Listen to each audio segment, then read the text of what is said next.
মানুষকে অপমান না করেও সংশোধন করার অসাধারণ ঘটনা নিয়ে আমি মোহাম্মদ সেলিম আপনাদের সামনে হাজির হয়েছি। যারা পুরো ভিডিও দেখবেন অনেক কিছুই শিখতে পারবেন। আর আমি আমার এই চ্যানেলে সমসাময়িক ঘটনা, ইতিহাস এবং গল্প নিয়ে ভিডিও করে থাকি। যারা গল্প শুনতে ভালোবাসেন এবং মুখ বেঞ্চার ভিডিও দেখতে ভালোবাসেন, খাবারের ভিডিও দেখতে ভালোবাসেন, তারা আমাকে সাবস্ক্রাইব করতে পারেন। ভিডিওটি ভালো লাগলে লাইক করে দেবেন প্লিজ, কমেন্টস করতে কিন্তু ভুলবেন না। তো চলুন শুরু করা যাক। হঠাৎ একদিন এক বৃদ্ধের সাথে রাস্তায় এক যুবকের দেখা। যুবক একটুখানি অগ্রসর হয়ে বিনয়ের সাথে গিয়ে জিজ্ঞেস করলেন, স্যার, আমাকে কি আপনি চিনতে পেরেছেন? উত্তরে বৃদ্ধ লোকটি বলল, না বাবা। অতঃপর বৃদ্ধ লোকটি জানতে চাইলেন, বাবা তুমি কে? তারপর যুবকটি বলল, আমি একসময় আপনার ছাত্র ছিলাম। ও আচ্ছা বলে বৃদ্ধ লোকটি কুশলাদি জানার পর জানতে চাইলেন, এখন তুমি কি করো? যুবক অত্যন্ত বিনয়ের সাথে উত্তর দিল, আমি এখন শিক্ষকতা করি, আমি একজন শিক্ষক। সাবেক ছাত্রের মুখে এই কথা শুনে বৃদ্ধ শিক্ষক অত্যন্ত খুশি হয়ে বললেন, বাহ, বেশ তো, খুব ভালো, খুব ভালো, ঠিক আমার মতো হয়েছে তাহলে।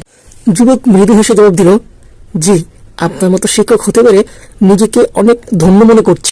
তখন সেই যুবক এর পিছনের ঘটনা বর্ণনা করতে গিয়ে বলল, হতে আমাকে অনুপ্রাণিত করেছেন, ভীষণ ভীষণ অনুপ্রাণিত করেছেন স্যার। বৃদ্ধ শিক্ষক কিছুটা কৌতূহল নিয়ে যুবকের শিক্ষক হওয়ার নেপথ্য কারণ জানতে চাইল। যুবক তার শিক্ষক হওয়ার গল্প বলতে গিয়ে বৃদ্ধ শিক্ষককে স্মরণ করিয়ে দিল স্কুলে ঘটে যাওয়া সেই পুরনো দিনের ঘটনা। পুরনো দিনের ঘটনা বর্ণনা করতে গিয়ে বৃদ্ধ শিক্ষককে উদ্দেশ্য করে বলল, মনে আছে স্যার, একদিন আমার এক সহপাঠী বন্ধু যে আপনার ছাত্র ছিল, সে একটি নতুন হাতঘড়ি নিয়ে ক্লাসে এসেছিল। তার ঘড়িটা এতই সুন্দর ছিল যে সিদ্ধান্ত নিয়েছিলাম যে কোনোভাবেই হোক ঘড়িটি আমার চাই। অতঃপর সুযোগ মতো তার পকেট থেকে আমি ঘড়িটি চুরি করি। কিছুক্ষণ পর আমার সেই বন্ধু তার ঘড়িটি অনুপস্থিত লক্ষ্য করে অবিলম্বে আমাদের স্যার অর্থাৎ আপনার কাছে অভিযোগ করে। তার এই অভিযোগ শুনে আপনি ক্লাসের উদ্দেশ্যে বলেছিলেন, আজ ক্লাস চলাকালীন সময়ে এই ছাত্রের ঘড়ি হারিয়ে গিয়েছে, চুরি হয়ে গিয়েছে। যেই চুরি করে থাকো অথবা পেয়ে থাকো, ঘড়িটি ফিরিয়ে দাও। আপনার নির্দেশ শোনার পরেও আমি ঘড়িটি ফেরত দিতে পারিনি, কারণ ঘড়িটি ছিল আমার কাছে খুবই লোভনীয়। তাছাড়া আমরা তো গরিব ছিলাম, তাছাড়া এমন ঘড়ি ক্রয় করার ক্ষমতাও আমাদের ছিল না। আপনি দরজা বন্ধ করে বেঞ্চ ছেড়ে সবাইকে উঠে দাঁড়িয়ে ক্লাসরুমের ফ্লোরে একটি গোলাকার বৃত্ত উদ্ধার না হওয়া পর্যন্ত আমাদের প্রত্যেককে চেক করতে লাগলেন, পকেটে খুঁজতে লাগলেন। আমরা সবাই আপনার নির্দেশনা মোতাবেক দাঁড়িয়েছিলাম। এক এক করে সবার পকেট চেক করতে গিয়ে এক পর্যায়ে যখন আমার পকেটে হাত দিয়ে ঘড়িটি খুঁজে পেলেন, তখন ভয়ে লজ্জায় আমার শরীর কাঁপতেছিল। কিন্তু সেই মুহূর্তে ঘড়িটি আমার পকেটে পাওয়ার পরেও সবার পকেট চেক করেছিলেন। সবশেষে আপনি দাঁড়িয়ে বললেন, ঘড়িটি পাওয়া গেছে, এবার তোমরা সবাই চোখ খুলতে পারো।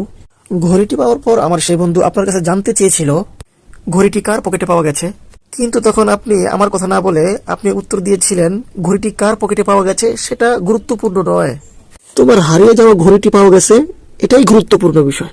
সেই দিনের ঘটনা নিয়ে পরবর্তীতে আপনি কখনো আমাকে আর কোনো কথা বলেননি, এমনকি সেই কাজের জন্য আপনি আমাকে কোনো তিরস্কারও করেননি। নৈতিক শিক্ষা দেওয়ার জন্য আপনি আমাকে স্কুলের কোনো কামরাতেও নিয়ে যাননি। সেই ঘটনা এবং সেই দিন ছিল আমার জন্য অত্যন্ত লজ্জাজনক। অথচ আপনি অত্যন্ত বুদ্ধিমত্তার সাথে কৌশল অবলম্বন করে চুরি হওয়া ঘড়িটি উদ্ধার করলেন এবং চিরতরে আমার মর্যাদা রক্ষা করলেন। সেই ঘটনার পর আমি অনেক দিন অনুশোচনায় ভুগেছি। ক্লাসে ঘটে যাওয়া ঘটনার সেদিন রেশ কেটে গেলেও এই ঘটনার রেশ রয়ে যায় আমার মনের মধ্যে। বিবেকের যুদ্ধে বারবার ধ্বংসিত হয়েছি। তারপর আমি সিদ্ধান্ত নিলাম, এসব অনৈতিক কাজ আমি আর জীবনেও করব না। একজন ভালো মানুষ হব, একজন শিক্ষক হব, সত্যিকার অর্থে মানুষ গড়ার কারিগর হব। সেদিন আপনার কাছ থেকে স্পষ্ট বার্তা পেয়েছিলাম কি ধরনের একজন শিক্ষাবিদ হওয়া উচিত। অপমান ছাড়াও একজন মানুষকে সংশোধন করা যায় সেদিন আপনার থেকে শিখেছিলাম। আপনার উদারতা, মহানুভবতা আজ আমাকে শিক্ষকের আসনে বসিয়েছে। সাবেক ছাত্রের মুখে ঘটনা শুনতে শুনতে বৃদ্ধ শিক্ষকের চোখের জল গড়িয়ে গড়িয়ে পড়ল। চোখের জল মুছতে মুছতে মৃদু হেসে শিক্ষক বললেন, হ্যাঁ, সেই দিনের ঘটনা আমার দিব্যি মনে আছে, কিন্তু আমি তোমাকে মনে রাখিনি, কারণ সে সময় শুধু তোমাদের নয়, আমার চোখটাও বাধা ছিল। তারপর শিক্ষক দীর্ঘশ্বাস ত্যাগ করে বললেন, তুমিই বলো বাবা, কোন শিক্ষক কি সন্তান সমতুল্য ছাত্রদের চোরের বেশে দেখতে পারে? শিক্ষক তো চায় ছাত্রদেরকে বীরের বেশে দেখতে এবং দেখে দেখে গর্ববোধ করতে। তো গাইস, আমরা এই গল্প থেকে যা বুঝলাম, অপমান না করেও ছাত্রকে শিক্ষা দেওয়া যায়। তো গাইস, এই ছিল আজকের ভিডিও। আপনারা সবাই আমার পাশে থাকবেন।